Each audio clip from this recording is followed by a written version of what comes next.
അധ്യായം 24.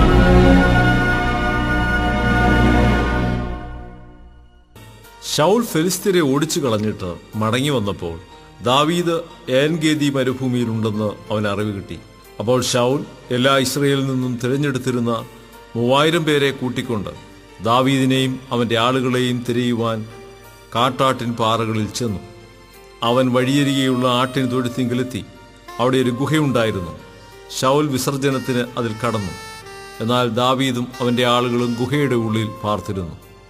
ദാവീദിന്റെ ആളുകൾ അവനോട്, ഞാൻ നിന്റെ ശത്രുവിനെ നിന്റെ കയ്യിലേൽപ്പിക്കും, നിനക്ക് ബോധിച്ചതുപോലെ അവനോട് ചെയ്യാമെന്ന് യഹോവ നിന്നോട് അരുളി ചെയ്ത ദിവസം ഇതാ എന്ന് പറഞ്ഞു.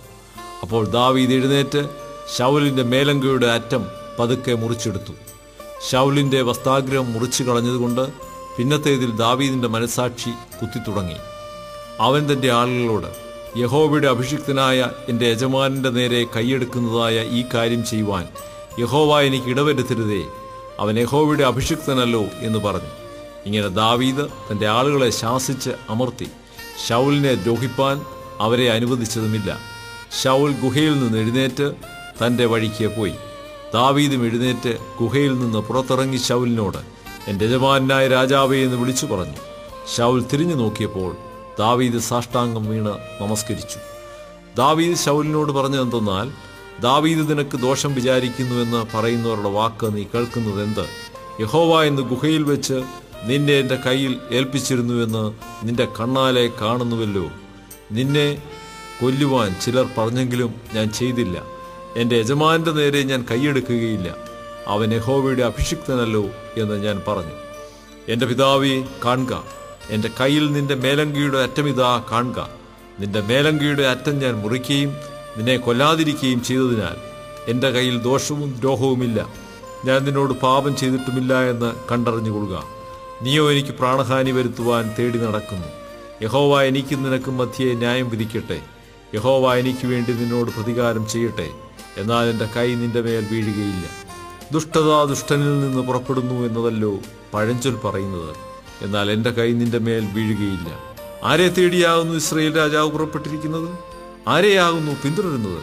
ഒരു ചത്ത നായെ, ഒരു ചെള്ളിനെയല്ലയോ?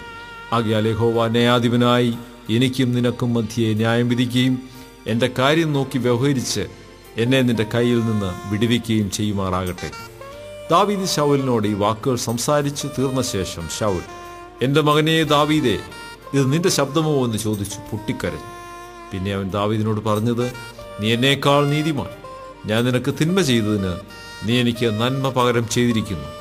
യഹോവ എന്നെ നിന്റെ കയ്യിൽ ഏൽപ്പിച്ചിട്ടും നീ എന്നെ കൊല്ലാതെ വിട്ടതിനാൽ നീ എനിക്ക് ഗുണം ചെയ്തതായി ഇന്ന് കാണിച്ചിരിക്കുന്നു. ശത്രുവിനെ കണ്ടുകിട്ടിയാൽ ആരെങ്കിലും അവനെ വെറുതെ വിട്ടയക്കുമോ?